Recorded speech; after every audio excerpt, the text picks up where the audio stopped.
जय हिंद। कैसे हो आप सभी? कैसा चल रहा है आपका तैयारी? दोस्तों, जो हमारा एनसीईआरटी साइंस सीरीज चलाया जा रहा है, जिसके अंतर्गत हम क्या कर रहे हैं, 6 से 10-12 तक की पूरी साइंस को हम कवर करने वाले हैं।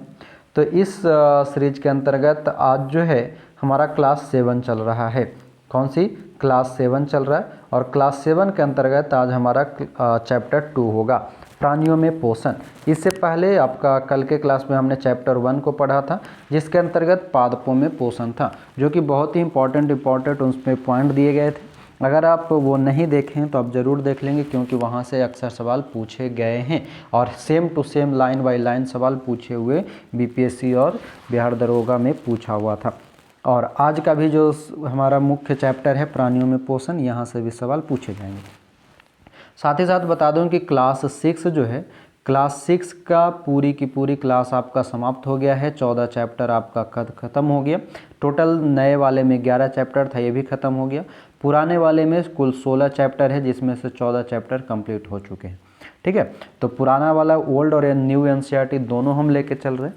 तो न्यू एनसीईआरटी के तहत क्लास 6 समाप्त हो गया है। ओल्ड एनसीईआरटी के तहत 2 चैप्टर और बचा है, तो वह भी आपको जल्द से जल्द मिल जाएगा। क्लास 6 और क्लास 7 दोनों आपको डेली एक एक चैप्टर मिल रहा है।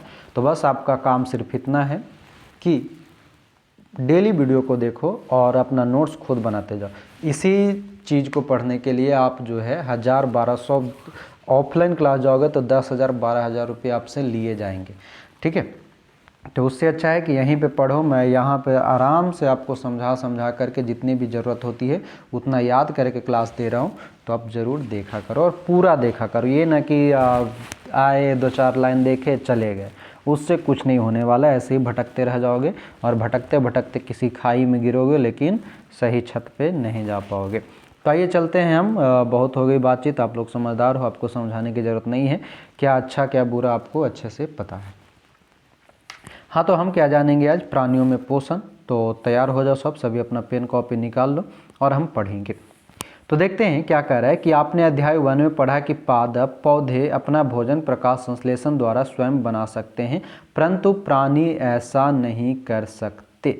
कल के क्लास में हम लोगों ने पढ़ा है चैप्टर 1 में पादपों का पोषण, उसमें हमने ये जाना था। तो अब जो हम जानेंगे, देखो मेरा एक पढ़ाने का तरीका है कि इस चैप्टर में या जिस भी चैप्टर को मैंने पढ़ाया है वहाँ पर एक एक लाइन में नहीं पढ़ाऊँ, वो सभी चीज़ को ही मैं बताया हूँ जो आपके लिए इम्पॉर्टेंट है। जहाँ पर इम्पॉर्टेंट है उसकी हम लाइन बाय लाइन पढ़ेंगे, जहाँ पर इम्पॉर्टेंट नहीं है उसको हम छोड़ देंगे, ताकि आपका भी टाइम बच सके और मेरा भी टाइम बच सके, और उसी बचे हुए टाइम में मैं किसी पॉइंट को एक्स्ट्रा समझा सकूँ।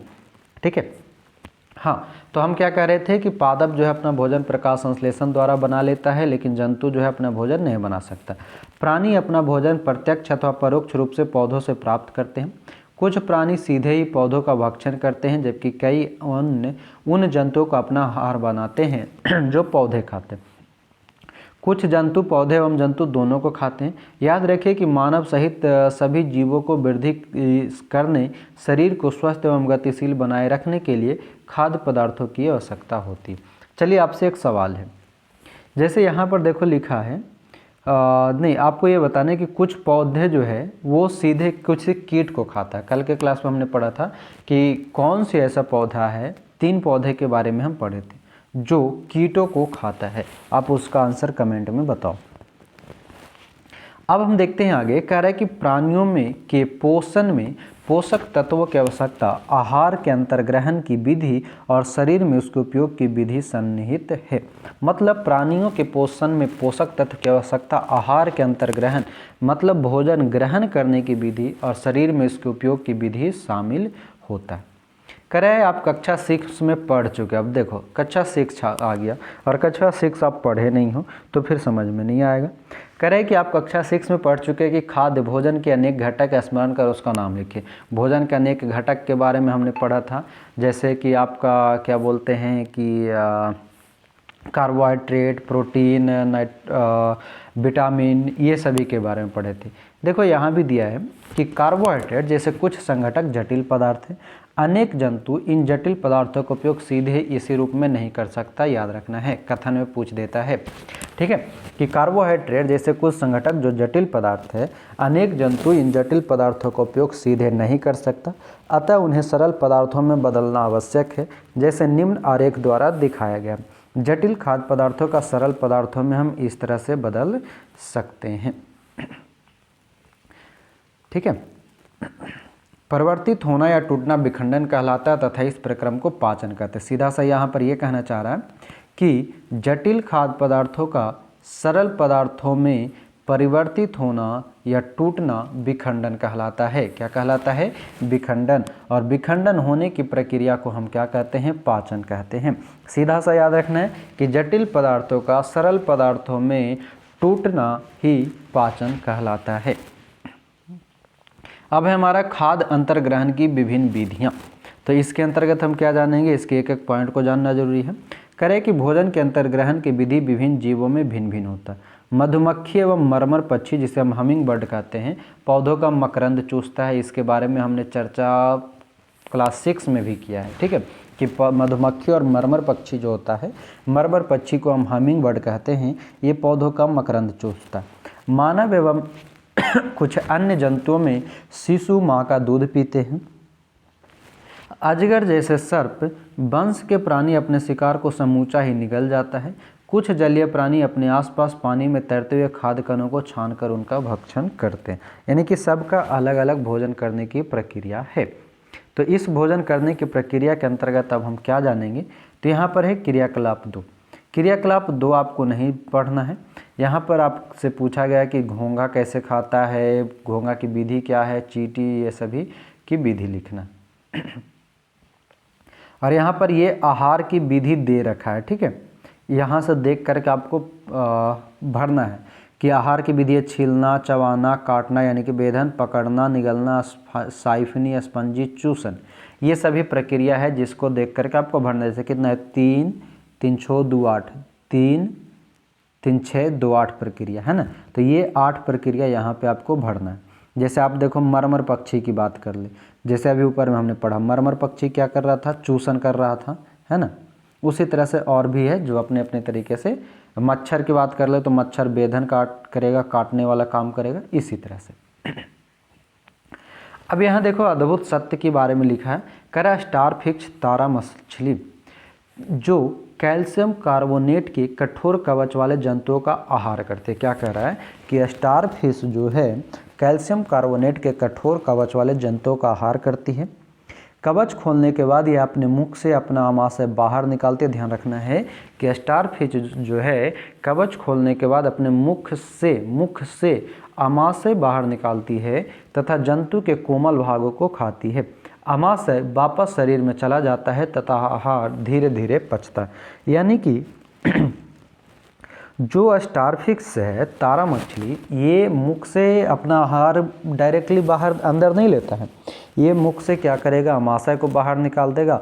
आमाशय में ही डायरेक्ट अपने भोजन को डाल लेता है और उसके बाद वो मुख के माध्यम से आमाशय को ही अंदर कर लेता है और आमाशय में धीरे धीरे वो भोजन पचता रहता है। तो ध्यान रखना है कि स्टारफिश मुख से अपना आमाशय बाहर निकाल करके भोजन ग्रहण करता है। अब आते हैं मानव में पाचन। मानव में पाचन के बारे में क्या करें कि हम अपने मुख द्वारा भोजन का अंतर्ग्रहण करते हैं। पॉइंट याद रखना है, हम भोजन को कहाँ से? मुख से अंतर्ग्रहण करते हैं, इसे पचाते हैं तथा फिर इसका उपयोग करते हैं। आहार का बिना पचा भाग मल के रूप में निष्कासित किया जाता है। क्या कह रहा है कि आहार का बिना पचा भाग मल के रूप में निष्कासित किया जाता है। क्या आपने कभी यह जानने का प्रयास किया है कि शरीर के अंदर भोजन का क्या होता है? भोजन एक सतत नली से गुजरता है जो मुख्य गुहिका से प्रारंभ होकर गुदा तक जाती है। ध्यान रखना, अब यहाँ से जो है, अब जो आपका चैप्टर है वो जटिल होने वाला है। जैसे जैसे आप आगे बढ़ोगे स्टेप बाय स्टेप आपका चैप्टर जटिल होगा और यही जटिल चैप्टर आपके एग्जाम के लिए लाभदायक है, कार्यकारी है। तो अब जो है अब आपको किसी भी तरह की कोताही नहीं बरतनी है इस क्लास को करते समय। आप ध्यानपूर्वक समझते चलोगे, मैं समझाते चलूँगा। हाँ, तो हम क्या कह रहे थे कि जो मुख्य गुहिका से प्रारंभ होकर गुदा तक जाती है, इस नली को विभिन्न भागों में बांट सकते हैं और ये भाग आपको अब याद रखना है। पहला मुख्य गुहिका, फिर ग्रास नली या ग्रसिका, फिर अमाशय, फिर क्षुद्रांत जिसे छोटी आंत कहते हैं, फिर बृहद्रांत बड़ी आंत जो मलाशय से जुड़ी होती है, तथा मल द्वार अथवा गुदा। क्या यह बहुत लंबा मार्ग नहीं है? ये सभी भाग मिलकर आहार नल यानी कि पाचन नली का निर्माण करता है। तो सवाल पूछा जाता है कि पाचन नली के अंतर्गत कौन कौन आते हैं।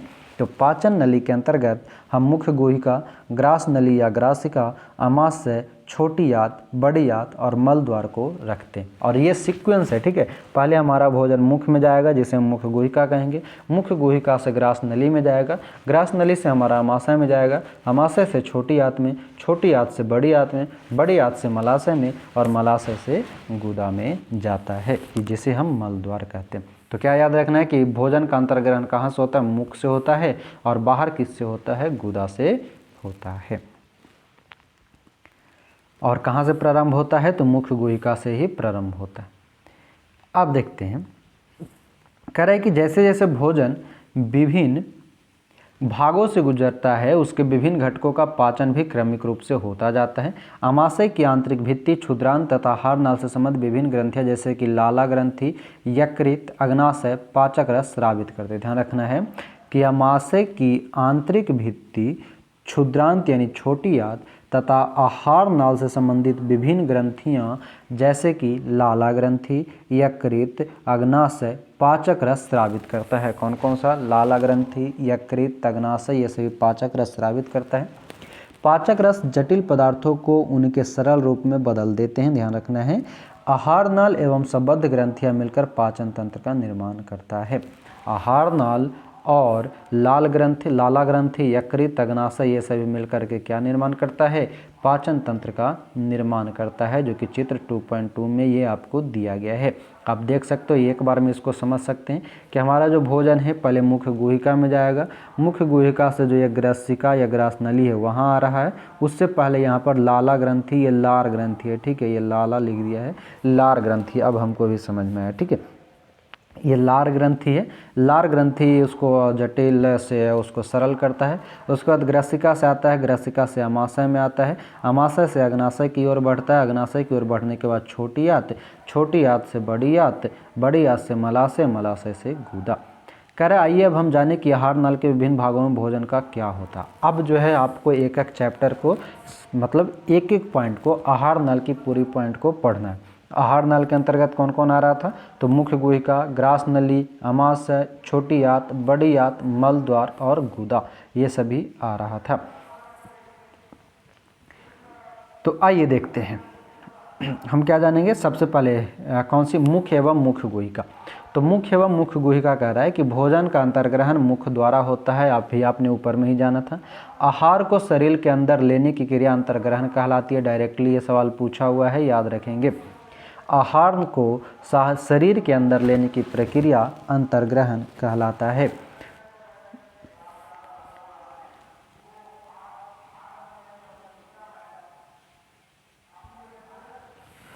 अब देखिए, बूझो कि एक कहानी है कि क्षुद्रांत जो है बहुत लंबाई दिख रहा है, तो इसके बारे में चर्चा पृष्ठ संख्या 17 में, इसकी सन्निकट लंबाई दी गई है। कल्पना कीजिए कितनी लंबी संरचना व शरीर के छोटे से हिस्से में किस प्रकार समाई रहती है, उसके बारे में आगे चर्चा करेंगे। हाँ, तो हम किसकी बात कर रहे थे? मुख्य एवं मुख्य गुहिका की। तो भोजन का अंतर्ग्रहण मुख द्वारा होता है। आहार नाल को शरीर के अंदर लेने की क्रिया अंतर्ग्रहण कहलाती है। कह रहा है कि हम दांतों की सहायता से भोजन चबाते हैं तथा यांत्रिक विधि द्वारा उसे छोटे छोटे टुकड़ों में पीस डालते हैं। प्रत्येक दांत मसूड़े के बीच अलग अलग गर्तिका सॉकेट में धंसा होता है। हमारे दांतों की आकृति भिन्न भिन्न है तथा उनके कार्य भी भिन्न भिन्न है। इसके अनुसार उन्हें अलग अलग नाम दिए गए हैं। ये वाली हमारी दांत है। अब कह रहा है क्रियाकलाप 2। क्रियाकलाप 2 आपको जानने की ज़रूरत नहीं है, बस वही है कि कौन से जो है काटने का काम करता है, कौन चीरने का काम करता है, कौन चबाने का करता है, कौन पीसने का करता है, इसके बारे में आपको पता लगाना है। तो ये पता लगाने के लिए हम यहाँ चलते हैं। तो कह रहा है कि हमारे मुख में लाला ग्रंथि होती है जो लाला रस यानी कि लार स्रावित करता है। यानी कि जो लाला ग्रंथि है ना, एक्चुअली में है लाला ग्रंथि, लेकिन वो लार ग्रंथि के नाम से जाना जाता है। लाला रस या लार स्रावित करता है। क्या आप जानते हैं कि लाला रस का भोजन पर क्या प्रभाव पड़ता है? ये इसका पता लगा। ठीक है, अब यहाँ पर 2.2 के प्रकार एवं उनके कार्य दिया गया है। ये देख लो, ये आपका दांत है जो कि क्या है, ये चवर्णक, अग्र चवर्णक, रदनक और कृंतक। देख लो कृंतक कितना है, 4 है। रदनक कितने हैं, मात्र 2 है। फिर अग्र चवर्णक यहाँ 2 और यहाँ 2, 4 है। उसके बाद चवर्णक कितने, यहाँ 3 और यहाँ 3। ठीक है, ये इतने चवर्णक, अग्र चवर्णक, रदनक और कृंतक है। ये 4 प्रकार के आपके दांत दिए गए हैं। और यहाँ पर आपका दिया हुआ है कि दांत के प्रकार, कर्तन एवं दंशन वाले दांत, चीरने एवं फाड़ने वाले दांत, चबाने और पीसने वाले दांत। इसके बारे में ये कहाँ कहाँ है ये लिखना है आपको, इसके बारे में आगे हम पढ़ेंगे। अब कह रहा है दूध के दांत तथा अस्थायी दांत, इसके बारे में जानिए। दूध के दांत और अस्थायी दांत क्या कहते हैं? करे क्या आपको याद है कि कुछ वर्ष पूर्व आपके दांत गिरने लगे थे? हमारे दांतों का प्रथम सेट शैशव काल में निकलता है तथा लगभग 8 वर्ष की आयु तक ये सभी दांत गिर जाते हैं। पहली जो दांतों का सेट होता है वो शैशव काल, शिशु काल में होता है। और शिशु काल में होने के कारण ये क्या करता है कि लगभग 8 वर्ष की आयु तक ये सभी दांत गिर जाता है। इन्हें हम दूध के दांत कहते हैं। क्या कहते हैं? इन्हें हम दूध के दांत कहते हैं। इन दांतों के स्थान पर दूसरे दांत निकलते हैं जिन्हें अस्थायी दांत कहते हैं। क्या कह रहा है कि इन दांतों के स्थान पर दूसरे दांत निकलते हैं जिन्हें अस्थायी दांत कहते हैं। समान स्वस्थ व्यक्ति के अस्थायी दांत पूरे जीवन भर बने रहते हैं, तथापि वृद्धावस्था में प्रायः गिरने लगता है। क्या होता है? वृद्धावस्था में ये पुनः गिरने लगता है। तो याद रखना है दांत की कहानी कि ये शैशव काल में पहली सेट गिर जाती है, जो 8 वर्ष की उम्र तक आपका पूरा दांत गिर जाएगा, जिसे हम दूध का दांत कहते हैं। उसके बाद अस्थायी दांत आता है, जो फिर कब गिरता है? तो वृद्धावस्था के दौरान गिरता है। अब परख नली लीजिए। परख नली में ये सिर्फ याद रखना है कि आयोडीन विलयन का प्रयोग कर रहा है किसके लिए? तो उबलता चावल के लिए। मंड पर लार का प्रभाव चेक कर रहा है। ठीक है, ये मंड मतलब स्टार्च। स्टार्च पर कह रहा है कि जो लार क्या काम कर सकता है? तो उबला चावल, चबाया हुआ चावल, यहाँ जल, यहाँ भी जल, आयोडीन विलयन डाला तो क्या होता है वो। लेकिन आपको ये याद रखना है कि मंड पर लार का प्रभाव चेक करने के लिए हम किसका प्रयोग करेंगे? तो आयोडीन विलयन का प्रयोग करेंगे। किसका प्रयोग करेंगे? आयोडीन विलयन का प्रयोग करेंगे। अब देखो, जब ये प्रक्रिया किया गया, आयोडीन विलयन डाला गया, तो देखा गया कि परिणामों की चर्चा अपने मित्रों एवं अध्यापक से कीजिए। लाला रस चावल के मंड को शर्करा में बदल देता है। यानी कि लाल रस, जो लार रस है, लार ग्रंथि से जो लार रस जो निकलता है, ठीक है, ये लाला लाला करते करते उच्चारण गड़बड़ हो रहा है। ठीक है, लार, ठीक है, लाला रस चावल के मंड को शर्करा में बदलता है। ये इंपॉर्टेंट है, याद रखेंगे कि लार ग्रंथि या लाल रस जो है ये चावल के मंड को शर्करा में बदलते थे। और इसके लिए हम कौन से विलयन का प्रयोग किए थे? तो आयोडीन विलयन का हम प्रयोग किए थे। किस विलयन का? आयोडीन विलयन का हम प्रयोग किए थे।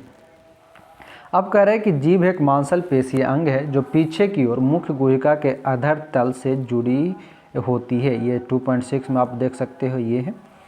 इसका अग्रभाग स्वतंत्र होता है और किसी भी दिशा में मुड़ सकता है। क्या आपको जीभ के कार्य ज्ञात है? हम बोलने के लिए जीभ का उपयोग करते हैं। इसी के अतिरिक्त यह भोजन में लार को मिलाने का कार्य करती है तथा निगलने में भी सहायता करती है। जीभ द्वारा ही हमें स्वाद का पता चलता है। जीभ पर स्वाद कलिकाएँ होती है, इनकी सहायता से विभिन्न प्रकार के स्वाद का पता चलता है। क्रियाकलाप 2.4 द्वारा हम स्वाद कलिकाओं की स्थिति का पता लगा सकते हैं। अब ये देखो, क्रियाकलाप दिया है, लेकिन इस क्रियाकलाप में बहुत सारे इंपॉर्टेंट पॉइंट मिलेगा, तो बी केयरफुल। दिमाग को शांत कीजिए और कान और ध्यान एक जगह लगाना है। हम किसकी बात कर रहे हैं? जीभ की बात कर रहे हैं। तो जीभ हमारा क्या है? मांसल पेशी अंग है, पीछे की ओर ये जुड़ा रहता है, आगे वाला स्वतंत्र होता है जो किसी भी दिशा में मुड़ सकता है। जीभ जो है हमारा भोजन के में लार को सानने में काम करता है, बोलने में काम करता है। स्वाद कलिका होता है इसके ऊपर, जिससे स्वाद का पता चलता है। अब पता लगाने के लिए यहाँ पर क्रियाकलाप दिया गया है। अब इस क्रियाकलाप को हमको हल्का सा देखना पड़ेगा। ठीक है, क्यों देखना पड़ेगा? क्योंकि यहाँ से हमें स्वाद का पता चलेगा। कह रहा है निम्न पदार्थों के अलग अलग विलयन तैयार कीजिए। एक चीनी का है, एक नमक का है, एक नींबू का रस है, नीम की पत्ता अथवा करेले का रस है। आपने किसी मित्र की आंखों पर पट्टी बांधकर उससे अपनी जीभ बाहर निकालकर सीधी रखने को कहिए। चित्र 2.6 में दिखाए गए जीभ के विभिन्न क्षेत्रों के ऊपर, ये देख लो 2.6 है, ये क्षेत्र है उसका। कह रहा है कि किसी एक विलयन के नमूने की 1-2 बूंद रखिए। विलयन रखने के लिए दांत कुरेदनी की सिंक का उपयोग करें। इस प्रक्रिया को अन्य विलयनों के साथ दोहराइए। प्रत्येक विलयन के लिए पृथक पृथक सिंक का उपयोग कीजिए। अपने मित्र से पूछिए कि जीभ के किस क्षेत्र में उसे मीठे, नमकीन, खट्टे एवं कड़वे स्वाद का अनुभव हुआ। अब अपने प्रेक्षण रिकॉर्ड करें तथा चित्र 2.6 में दिखाए गए प्रत्येक क्षेत्र के उस स्वाद का नाम लिखिए जिसका संवेदन अनुभव उसके द्वारा होता है। अन्य सहपाठियों के साथ इस क्रियाकलाप को दोहराइए, है ना। तो ये दोहराने की बात है, यानी कि यहाँ पर जो है आपको जीभ के स्वाद के बारे में नहीं बताया, लेकिन बताएगा अगले चैप्टर में, किसी अगले क्लास में, कि कौन से मतलब ऐसे पता है कि आगे से मीठा, पीछे से जो है खट्टा, बीच साइड वाला से कड़वा, इस तरह से ज्ञात होता है। ठीक है, हम बता दिए आपको। अब देखो मिठाइयाँ एवं दंतछय, इस मतलब आगे जाने से पहले हम भोजन नलिका या ग्रसिका के जानने से पहले यहाँ पर ये जो दी गई है इसके बारे में जान लेते हैं, मिठाइयाँ और दंतछय के बारे में। तो कह रहा है कि सामान्यतः हमारे जीवन में जीवाणु पाए जाते हैं, मुख में जीवाणु पाए जाते हैं, परंतु उनसे हमें कोई हानि नहीं होती। फिर भी खाने के बाद यदि हम दांत एवं मुख साफ न करें तो मुख में अनेक हानिकारक जीवाणु वास करके वृद्धि करने लगते हैं। ये जीवाणु दांतों के बीच फंसे भोजन की शर्करा का विघटन कर, ध्यान रखना है, ये जीवाणु दांतों के बीच फंसे भोजन की शर्करा का विघटन कर अम्ल निर्वोचित करता है। ध्यान रखेंगे कि दांतों में फंसे भोजन की शर्करा का टूटना अम्ल का निर्माण करता है। यह जानने के लिए कि अम्ल क्या है, अध्याय 4 देखिए, अध्याय 4 में पढ़ेंगे हम लोग। यह अम्ल धीरे धीरे दांत को क्षति पहुंचाते हैं, चित्र 2.5, इसे दंतक्षय कहते हैं। जो अम्ल, ध्यान रखना है कि दांत टूटने का कारण क्या है, अम्ल है। यदि समय रहते इसका उपचार न किया जाए तो दांतों में असह्य पीड़ा होने लगती है तथा चरम अवस्था में टूटकर गिर जाता है। चॉकलेट, ठंडे पेय तथा चीनीयुक्त मिठाइयाँ एवं अन्य पदार्थ दंतक्षय के लिए मुख्य रूप से उत्तरदायी होता है। यह है दंतक्षय का क्रमिक अवस्था, जो आप देख सकते हैं। कहता है अतः प्रत्येक व्यक्ति को प्रतिदिन कम से कम 2 बार ब्रश तथा दातुन करनी चाहिए तथा कुछ भी खाने के तुरंत बाद कुल्ला करना चाहिए। मुख के अंदर गंदी उंगली अथवा बिना धुली वस्तु नहीं डालनी चाहिए। दिन में 2 बार कह रहा है। आपके जैसे लोग होंगे जो दिन में 1 बार भी ब्रश नहीं करते होंगे, सही बोले ना जी? करते हैं आप ब्रश? नहीं करते होंगे। अगर करते तो बताइए, तो दिन में कितना बार करते हैं? हमको तो नहीं लगता कि आप ब्रश करते हो। बोलते होंगे सर इतना बड़ा हाथ ही ब्रश नहीं करता, हम क्यों करें? जब बचपन में ना भूख लगा रहता था जोर से, ठीक, और या तो क्लास जाना होता था या बाहर जाना होता था, ब्रश नहीं किए रहते थे ना, तो घर में खाना मांगते थे मम्मी से, दीदी से, तो लोग ऐसे ही बोलती थी, जाओ बोले खाना ब्रश करके आओ, दतमन करके आओ। तो बोलते थे है इतना बड़का को हाथी बुरे मुँह धोबे ने करे, हमें कुछ धोइए। ठीक है, तो मम्मी अगर खाना बनाते रहती थी ना तो बेलना दिखाती थी, बोलती थी धो के आओ तब देवो न तो ना देवो। तो फिर डर से जाते थे तुरंत, कुछ नहीं, एक छोटा सा दतमन या नमक जो होता था ना, नमक, पहले पेस्ट कहाँ इतना नहीं चलता था, पेस्ट तो अब जाके इधर 8-10 साल में इतना कोलगेट पेस्ट फेमस हुआ। तो पहले वही नमक लेते थे फटाक से और मुंह धो लेते थे। नमक भी नहीं तो जानते किससे, वो जो कालिक होता ना, गोईठा जो उपला होता है, उससे जब खाना बनता था तो वो वाली राख ले लेते थे, उससे मुंह धो लेते थे फटाफट। समझ गए? आइए आगे देखते हैं। अब है हमारा भोजन नली। भोजन नली यानी कि ग्रसिका। ग्रसिका कहता है कि निगला हुआ ग्रास नली अथवा ग्रसिका में जाता है। चित्र 2.2 देखिए। ग्रसिका गले एवं वक्ष से होती, क्या कह रहा है, ग्रसिका कहाँ था, ग्रसिका गले एवं वक्ष से होती हुई जाती है। ग्रसिका की भित्ति में के संकुचन से भोजन नीचे की ओर सरकता जाता है। वास्तव में संपूर्ण आहार नाल संकुचित होती रहती है तथा यह गति भोजन को नीचे की ओर ढकेलती रहती है। कभी कभी हमारा आमाशय खाए हुए भोजन को स्वीकार नहीं करता, फलस्वरूप वमन द्वारा उसे बाहर निकाल दिया जाता है। वमन मतलब वोमिटिंग, उल्टी। ऐसी घटना याद कीजिए जब भोजन के बाद आपने वमन किया हो तथा इसके कारण के विषय में सोचिए। अपने अभिभावक एवं अध्यापक से इस विषय में चर्चा कीजिए। मतलब क्या याद रखना है मोटा मोटी कि जो भोजनली है, भोजनली या ग्रसिका जो है ये गला और वक्ष से होता है। गला और वक्ष से होती हुई जब ये जाता है भित्ति में, और भित्ति में क्या होती है, संकुचन होता है। संकुचन मान लीजिए ये पाइप है, तो ये पाइप जो है कभी सिकुड़ेगा कभी फैलेगा, कभी सिकुड़ेगा कभी फैलेगा। इससे भोजन क्या है, धीरे धीरे नीचे की ओर सरकता जाता है। और ये पूरी आहार नाल में संकुचन की क्रिया होती है, जिससे हमारा मुख से भोजन जो है छोटी आंत बड़ी आंत तक सही रूप से पहुंच पाता है। ठीक है, यह है पूरा आपका भोजन है, ये आपका ग्रसिका है, ये आमाशय आ गया, ये जो है संकुचन के कारण ही आ रहा है, तो ये भोजन की गति दर्शा रहा है। अब पहेली जानना चाहती है कि वमन के समय भोजन विपरीत दिशा में किस प्रकार जाता है। ठीक है, अब यहाँ है आमाशय। कह रहे हैं आमाशय मोटी भित्ति वाली एक थैलीनुमा संरचना है। यह चपटा एवं जे आकृति का होता है। याद रखना है आमाशय की आकृति कैसी है, जे है, तथा आहार नल का सबसे चौड़ा भाग है। ध्यान रखेंगे, आमाशय आहार नाल का सबसे चौड़ा भाग है। आमाशय आहार नाल का सबसे चौड़ा भाग है। यह एक और ग्रसिका यानी कि ग्रास नली से खाद्य प्राप्त करता है तथा दूसरी ओर क्षुद्रांत में खुलता है। यानी कि आमाशय कहाँ से कहाँ तक है, तो आमाशय जो है ग्रसिका से भोजन लेता है और छोटी आंत में भोजन को छोड़ता है। कहाँ छोड़ेगा, छोटी आंत में भोजन को छोड़ता है। कौन, आहार नल। आहार नल क्या है, सॉरी आमाशय। आमाशय क्या है, तो आहार नल का सबसे चौड़ा भाग होता है। चौड़ा है, लंबा नहीं है, लंबा नहीं है, ये चौड़ा भाग की बात कर रहा है, चौड़ा। तो ये याद रखेंगे। कह रहा है कि आमाशय का आंतरिक अस्तर यानी कि सतह श्लेष्मल मतलब चिकना, हाइड्रोक्लोरिक अम्ल तथा पाचक रस स्रावित करता है। श्लेष्मल आमाशय के आंतरिक अस्तर को सुरक्षा प्रदान करता है। अम्ल अनेक ऐसे जीवाणुओं को नष्ट करता है जो भोजन के साथ वहां तक पहुंच जाते हैं। साथ ही यह माध्यम को अम्लीय बनाता है, जिससे पाचक रसों को क्रिया करने में सहायता मिलती है। पाचक रस, जठर रस प्रोटीन को सरल पदार्थों में विघटित कर देता है। क्या क्या याद रखना है कि आमाशय के अंदर एक सतह पाई जाती है जहां पर श्लेष्मल मतलब चिकना पदार्थ होता है। क्या होता है, चिकना पदार्थ होता है।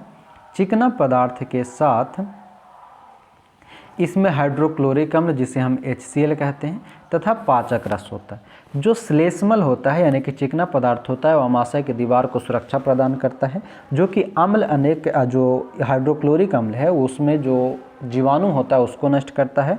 जो भोजन के साथ हमारे आमाशय में पहुंचता है उसको सुरक्षा मारने का काम कौन करता है, हाइड्रोक्लोरिक अम्ल। कहता है कि जो हाइड्रोलिक अम्ल है उसको उस माध्यम को अम्लीय बनाता है, जिससे पाचक रस को क्रिया करने में सहायता मिलती है। यानी कि पाचक रस तभी क्रिया करेगा जब हाइड्रोक्लोरिक अम्ल भोजन को अम्लीय बनाएगा। और पाचक रस क्या करता है, तो जठर रस को, प्रोटीन को सरल पदार्थों में बदलता है। पाचक रस या जठर रस प्रोटीन को सरल पदार्थ में तोड़ने का काम करता है।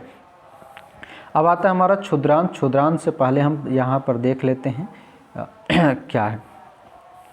कह रहा है कभी कभी आप जल्दी जल्दी खाना खाते हैं अथवा खाना खाते समय बात करते हैं, आपकी आंखें उठती है या हिचकी आती है अथवा घुटन का अनुभव होता है। यह खाद्य कणों के श्वास नली में प्रवेश करने के कारण होता है। श्वास नली नासिका से आने वाली वायु को फेफड़ों तक ले जाती है। ध्यान रखना है, श्वास नली नासिका मतलब नाक से आने वाली वायु को फेफड़ों तक ले जाती है।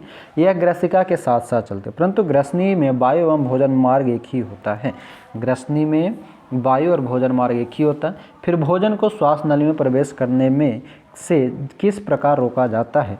भोजन निगलने के समय एक मांसल रचना वाल्व का कार्य करती है जो श्वास नली को ढक लेती है तथा भोजन को ग्रसनी में भेज देता है। संयोगवश यदि भोजन के कण श्वास नली में प्रवेश कर जाते हैं तो हमें घुटन का अनुभव होता है और हिचकी या खांसी उठती है, जिसे हम एपिग्लॉटिस बोलते हैं। एक ऐसा लटका हुआ होता है यहाँ पे, जो जब सांस लेते हैं तो ये नीचे की ओर सरक जाता है, भोजन करते हैं तो ये ऊपर की ओर ढक्कन बंद कर देता है।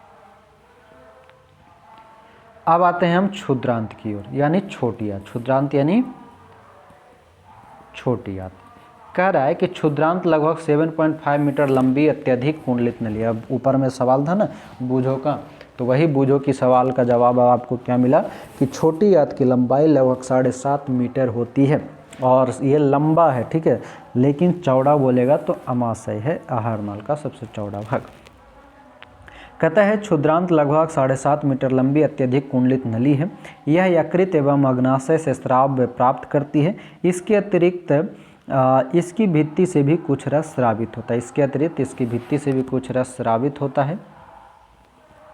यकृत, ध्यान रखना है यकृत की बात हो रहा, कह रहा है यह यकृत एवं छोटी अग्नाशय से स्राव प्राप्त करता है। याद रखेंगे कि क्षुद्रांत जो है यकृत और अग्नाशय से स्राव प्राप्त करता है, यानी कि यकृत और अग्नाशय छोटी आंत से जुड़ी होती है। कह रहा है यकृत गहरे लाल भूरे रंग की ग्रंथि है जो उदर के ऊपरी भाग में दाहिनी ओर अवस्थित होती है। यकृत किधर है? दायां ओर है। यह शरीर की सबसे बड़ी ग्रंथि है। कौन? यकृत।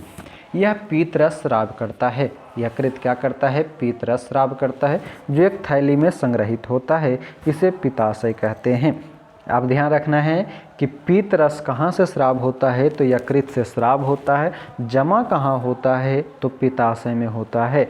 ये ध्यान रखना है। और पीतरस वसा के पाचन में महत्वपूर्ण भूमिका निभाता है। जठर रस जो था वो प्रोटीन के लिए था। जठर रस प्रोटीन के लिए था। पीतरस जो है वो किसके लिए है? तो वसा के लिए है। पीतरस जो है वसा के लिए है। पीतरस किसके लिए है? वसा के लिए है। अब है अग्नाशय हल्के पीले रंग की बड़ी ग्रंथि है जो अमाशय के ठीक नीचे स्थित होता है। क्या याद रखना है? अग्नाशय भी एक पीले रंग की बड़ी ग्रंथि है जो अमाशय के ठीक नीचे स्थित होता है। अग्नाशयिक रस कार्बोहाइड्रेट एवं प्रोटीन पर क्रिया करता है। ध्यान रखेंगे अग्नाशय रस कार्बोहाइड्रेट और प्रोटीन पर क्रिया करता है तथा इनको सरल रूप में परिवर्तित कर देता है। याद रखेंगे, क्या याद रखेंगे कि अग्नाशय रस जो है कार्बोहाइड्रेट एवं प्रोटीन पर क्रिया करता है। क्या याद रखेंगे? अग्नाशय कार्बोहाइड्रेट एवं प्रोटीन पर क्रिया करता है और इसको सरल रूप में परिवर्तित करता है। तो क्या क्या याद रखेंगे कि छोटी आंत के अंतर्गत जो हमारा था प्रोटीन को तोड़ने का काम अमाशय कर रहा था और अमाशय के ठीक नीचे अग्नाशय होता है और अग्नाशय में क्या होता है? अग्नाशयी रस होता है और अग्नाशयी रस क्या करता है? कार्बोहाइड्रेट और प्रोटीन पर काम करता है। क्लियर? और पीतरस किस पर काम कर रहा था? तो वसा को पचाने में काम कर रहा था। अब हम कहाँ बात करेंगे? तो कर रहा है कि आंशिक रूप से पचा भोजन अब क्षुद्रांत के निचले यानी कि छोटी आंत के निचले भाग में पहुँचता है जहाँ आंतरस पाचन क्रिया को पूर्ण कर देता है। कार्बोहाइड्रेट सरल शर्करा जैसे कि ग्लूकोज में परिवर्तित हो जाता है। याद रखेंगे कार्बोहाइड्रेट का सरल शर्करा क्या है? तो ग्लूकोज है। वसा अम्ल एवं ग्लिसरॉल में तथा प्रोटीन एमिनो अम्ल में परिवर्तित हो जाती है। पूरा एक एक लाइन जो है आपके एग्जाम में पूछे जाते हैं सेम टू सेम हूबहू। तो हम इसको चाहेंगे कि एक बार फिर से हम आपको रिवीजन कराएंगे, ठीक है। इस प्रक्रिया को हम एक बार फिर से आपको रिवाइज करेंगे तब जाके हम आगे बढ़ेंगे, ठीक है। 2-3 पेज और है, उससे पहले हम यहाँ पर जो इम्पोर्टेंट है उसको हम रिवीजन करेंगे। क्या क्या रिवीजन करेंगे? तो भोजन नली में हमें ज़्यादा कुछ नहीं मिला, लेकिन भोजन नली के बाद हमें आता है अमाशय। अमाशय क्या है? तो आहार नाल का सबसे चौड़ा भाग है। हम फास्ट ब्रीफिंग करेंगे, ध्यान रखना।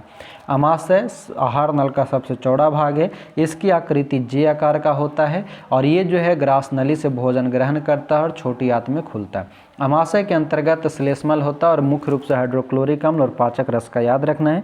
पाचक रस या जो जठर रस होता है प्रोटीन को तोड़ने का काम करता है, सरल पदार्थ में बदलता है। उसके बाद हमने पढ़ा छोटी आंत की लंबाई जो होती है 7.5 मीटर होता है, जो कि यकृत और अग्नाशय से स्राव प्राप्त करता है। इसके अंदर भी कुछ रस पाए जाते हैं। यकृत जो है हमारे दाहिनी ओर स्थित होता है उदर के। यकृत सबसे बड़ी ग्रंथि है। यकृत से पीतरस स्रावित होता है और पित्ताशय में पीत जमा होता है। पीतरस क्या करता है, तो वसा के पाचन में सहायता करता है। पीतरस किसमें, वसा के पाचन में सहायता करता है।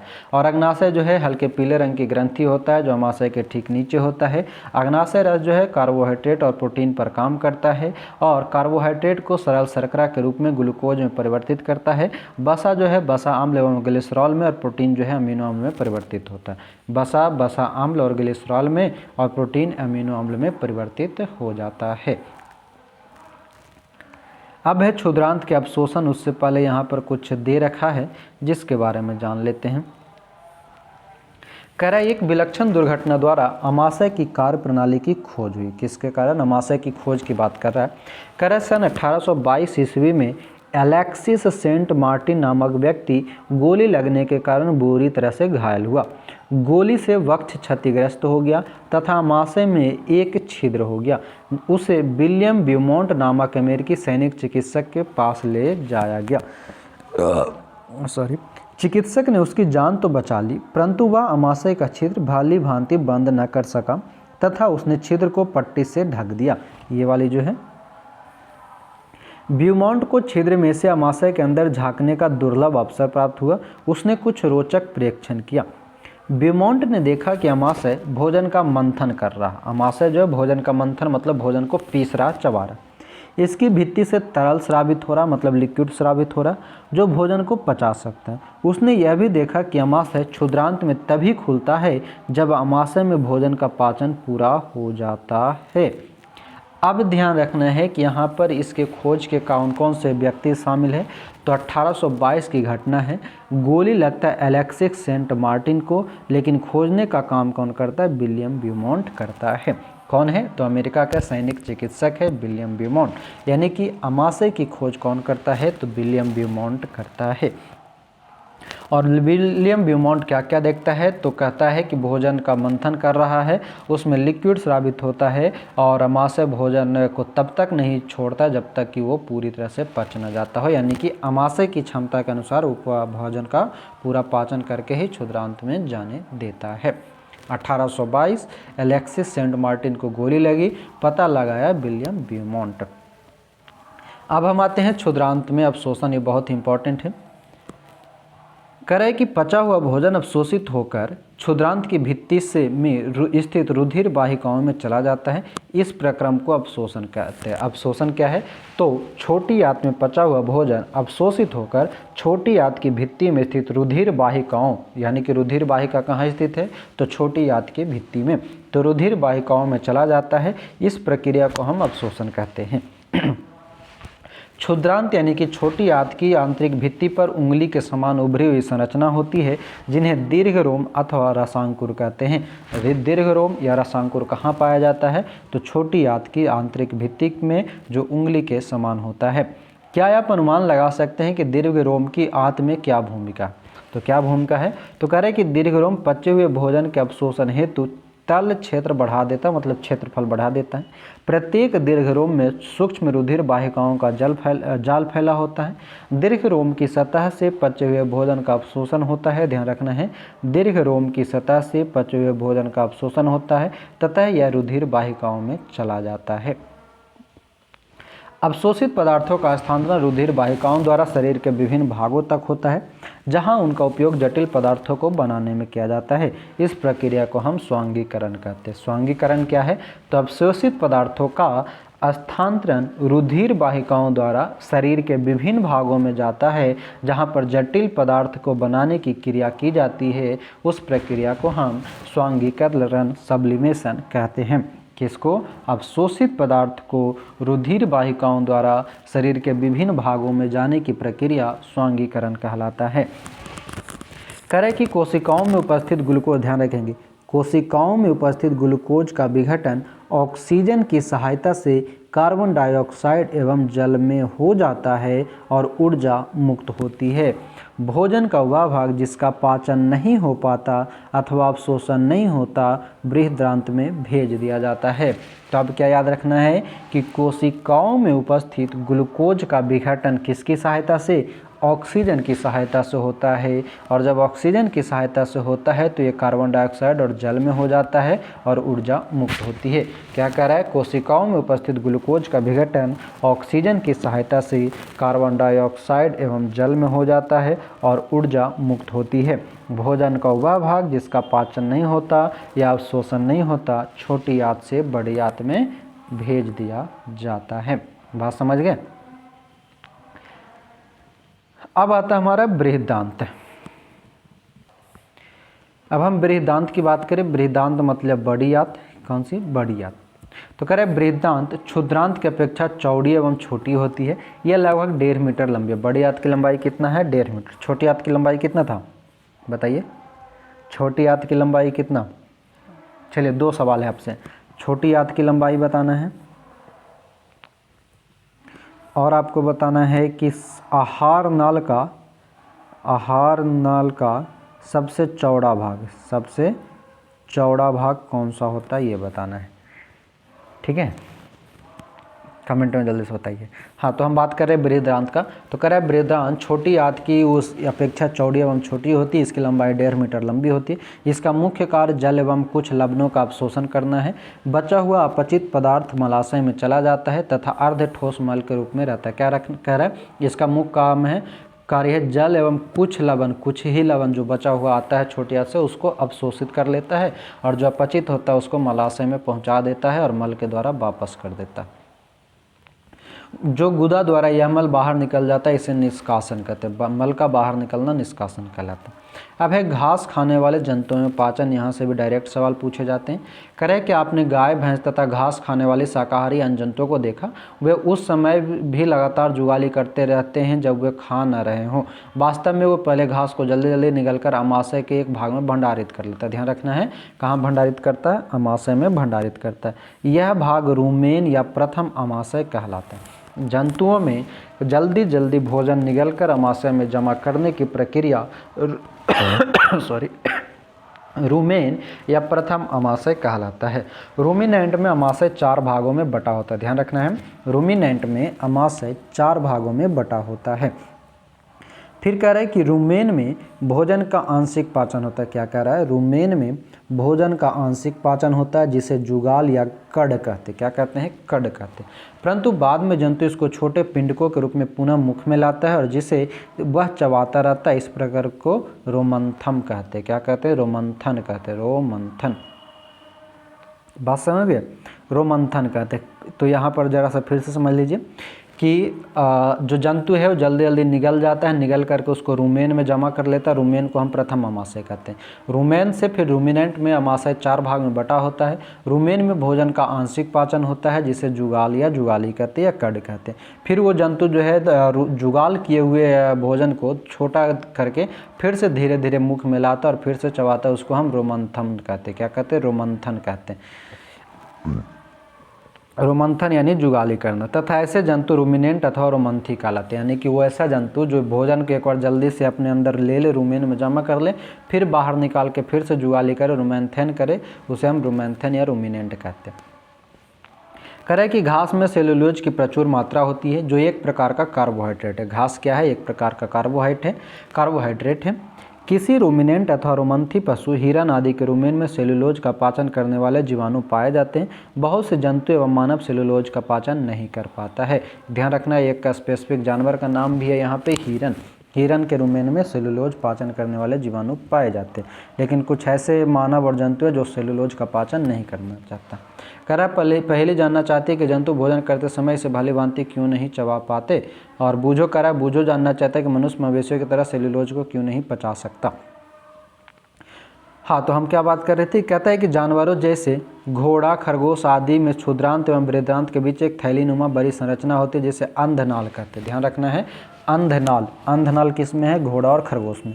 भोजन के सेलुलोज का पाचन यहाँ पर कुछ जीवाणुओं द्वारा किया जाता है जो मनुष्य के आहार नाल में अनुपस्थित होता है। मनुष्य के आहार नाल में सेलुलोज पचाने वाले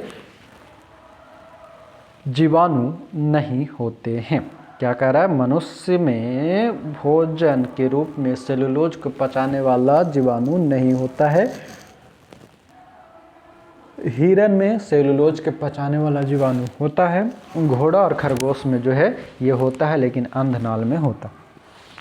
कहता है अब तक आपने उन जंतुओं के विषय में पढ़ा जिनमें पाचन तंत्र पाया जाता, परंतु ऐसे बहुत से सूक्ष्म प्राणी हैं जिनमें न तो मुख होता और न ही पाचन तंत्र, फिर वे किस प्रकार भोजन का अंतर्ग्रहण करते हैं तथा उसका पाचन करते। खंड 2.4 में आप भोजन ग्रहण करने की एक अन्य रोचक विधि का अध्ययन करेंगे। तो आइए यहाँ पर देखते हैं 2.4 करा अमीबा में संभरण एवं पाचन।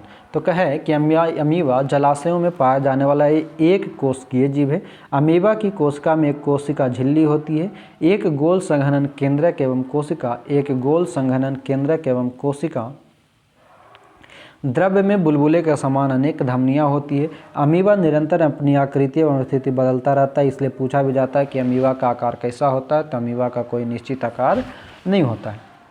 यह एक अथवा अधिक उंगली के समान प्रवर्ध निकलता रहता है, जिन्हें पादाभ कृत्रिम पाँव कहते हैं। पादाभ को क्या कहते हैं? कृत्रिम पाँव कहते हैं, जो इन्हें गति देने एवं भोजन पकड़ने में सहायता करते हैं। यानी कि आप याद रखेंगे कि अमीबा कृत्रिम पाँव से चलता है। ठीक है, ऑप्शन दे देगा पादाभ या कृत्रिम पाँव, तो मारना है। अमीबा कुछ सूक्ष्म जीवों का आहार करता है। जब भोजन का आभास होता है तो यह खाद्य कर्ण के चारों ओर पदार्थ विकसित करके उसे निगल लेता। खाद्य पदार्थ उसकी खाद्य धानी में फंस जाता है। कहाँ फंसता है? खाद्य धानी में। यह है अमीबा। करें खाद्य धानी में ही पाचक रस स्रावित होते हैं। ध्यान रखना है कि अमीबा के खाद्य धानी में पाचक रस स्रावित होता है। ये खाद्य पदार्थ पर क्रिया करके उन्हें सरल पदार्थों में बदल देते हैं। पचा हुआ खाद्य धीरे धीरे अवशोषित हो जाता है। अवशोषित पदार्थ अमीबा की वृद्धि, रख रखाव एवं गुणन के लिए उपयोग किए जाते हैं। बिना पचा अपशिष्ट खाद्य धानी द्वारा भोजन निकाल दिया जाता है। भोजन के पाचन का आधारभूत प्रक्रम सभी प्राणियों में समान है, जिनमें खाद्य पदार्थ सरल पदार्थों में परिवर्तित किया जाता है। क्या कर रहा है? सब में एक समान है। अगले अध्याय में आप आंत्र द्वारा अवशोषित खाद्य पदार्थों का शरीर में अन्य भागों में स्थानांतरण के विषय में पढ़ेंगे, यानी कि चैप्टर 3 में। यानी कि चैप्टर 2 हमारा हो गया समाप्त। तो चैप्टर 2 में हम क्या पढ़े? प्राणियों में पोषण और बहुत सारे चीज़ पढ़े। तो वीडियो को 1 से 2 बार रिवीजन कर भी लेंगे ज़रूर से, ताकि आपको पूरा का पूरा याद हो। जब हमने क्या क्या पढ़ा जो यहाँ पर है कि अवशोषण पढ़ा, अमीनो जो प्रोटीन का भाग है, स्वांगीकरण पढ़ा, पीतरस पढ़ा, मुख्य गुहिका, ये सभी के बारे में हमने पढ़ा है। इसके बारे में पूरी डिटेल में पढ़ा है। आप चाहें तो वीडियो की एक बार फिर से देखें, इसके बारे में आप विचार करें। अब आपने क्या सीखा इसके बारे में, यानी कि ओवरऑल आपने क्या जाना इस चैप्टर में, वो तो कह रहा है कि जंतुओं में पोषण आवश्यकताएं, भोजन अंतर्ग्रहण की विधि एवं शरीर में इनका उपयोग शामिल है। आहार नल तथा स्रावी ग्रंथियां संयुक्त रूप से मानव के पाचन तंत्र का निर्माण करती है। इसमें मुख्य गुहिका, ग्रसिका, अमाशय, क्षुद्रांत, बृहदांत जो मलाशय में समाप्त होती है तथा गुदा शामिल होता है।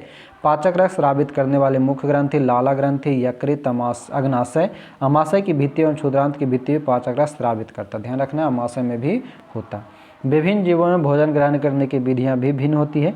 पोषण एक जटिल प्रक्रम है जिसमें अंतर्ग्रहण, पाचन, अवशोषण, स्वांगीकरण, निष्कासन, ये 5 विधि याद रखेंगे। ठीक है, सीक्वेंस पूछा जाता है। अंतर्ग्रहण, पाचन, अवशोषण, स्वांगीकरण और निष्कासन।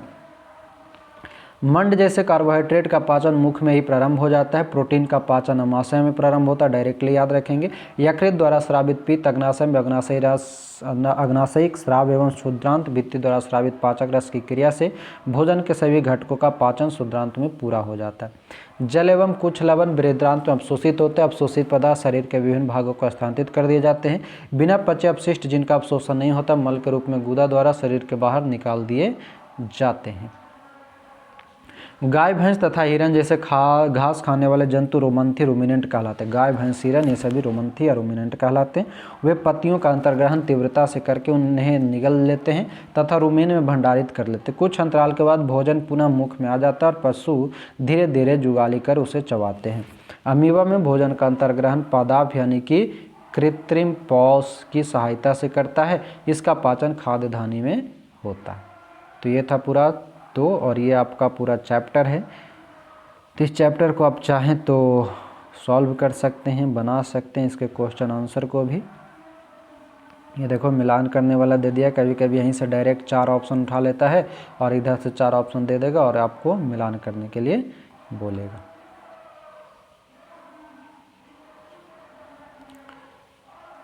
अब देखो यहाँ पर क्या आप जानते हैं, कह रहा है किसी बकरी के दूध में मिलने वाली वसा की संरचना गाय के दूध की वसा की अपेक्षा सरल होती है, अतः बकरी के दूध का पाचन गाय के दूध की अपेक्षा आसान होता है। बकरी का पाचन, दूध का पाचन जो है गाय के दूध के पाचन से जल्दी होता है। तो ये था हमारा चैप्टर नंबर 2, जो कि बहुत ही लंबा और बहुत ही इम्पोर्टेंट चैप्टर था, और वो क्या है, प्राणियों में पोषण। उम्मीद करते हैं आप अगर लास्ट तक पहुंच गए हैं तो कुछ नया सीखे होंगे, जाने होंगे, और अपना नोट्स भी बनाए होंगे। नोट्स बनाइए, हमें भी वो दिखाइए, ताकि आपके नोट्स को मैं अपने ग्रुप में शेयर करूं। आपके नाम, अपना नाम और एड्रेस सब लिख के भेजना, ताकि आपका भी लगे कि हाँ मैंने कुछ अच्छा किया है, लोग देखेंगे, आपकी वाहवाही करेंगे।